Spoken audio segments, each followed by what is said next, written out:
நம்ம மங்கை இல்லம் யூடியூப் சேனலில் ரொம்ப நாள் ஆச்சுங்க லாங் வீடியோ போட்டு. ஷார்ட்ஸ் மட்டும்தான் போட்டுட்டு இருந்தேன்.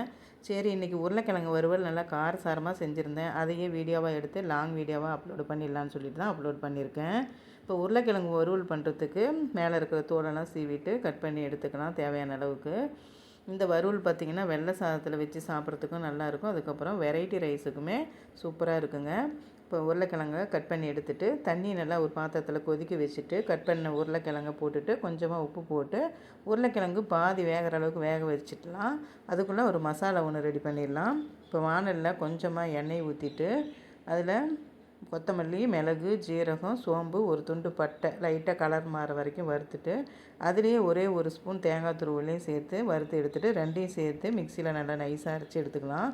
இப்போ வானலில் எண்ணெய் சூடு பண்ணிவிட்டு உருளைக்கிழங்குல உள்ள தண்ணியெல்லாம் வடித்து எடுத்துகிட்டு இந்த எண்ணெயில் போட்டு நல்லா லைட்டாக கலர் மாற வரைக்கும் வறுத்து எடுத்துடலாம். இப்போ அதே வானலில் எண்ணெய் கொஞ்சம் குறைச்சிட்டு கொஞ்சமாக மட்டும் எண்ணெய் வச்சுக்கிட்டு தாளிக்கிறதுக்கு சோம்பு போட்டு தாளிச்சிட்டு சின்ன வெங்காயம் கொஞ்சமாக கருவேப்பிலை போட்டு வதக்கலாம்.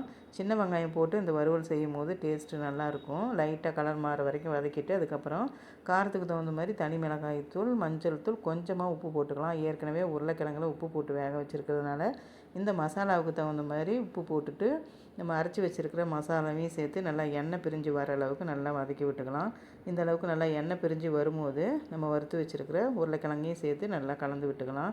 இந்த மசாலா எல்லாம் ஒன்று சேர்ந்து நல்லா உருளைக்கிழங்குல இறங்குற மாதிரி நல்லா வறுத்து எடுத்துகிட்டு லாஸ்ட்டாக மல்லி இலை தூவி இறக்கிட்டோமா அருமையான உருளைக்கிழங்கு வறுவல் ரெடிங்க. ஏற்கனவே சொன்ன மாதிரி வெள்ளை சாதத்தில் வெறும் இதாகவே போட்டு பிசைஞ்சு சாப்பிட்லாம். வெரைட்டி ரைஸுக்கும் நல்லாயிருக்கும். நான் இன்றைக்கி மட்டை அரிசியில் தக்காளி சாதம் செஞ்சு இந்த உருளைக்கிழங்கு வறுவல் செஞ்சேங்க.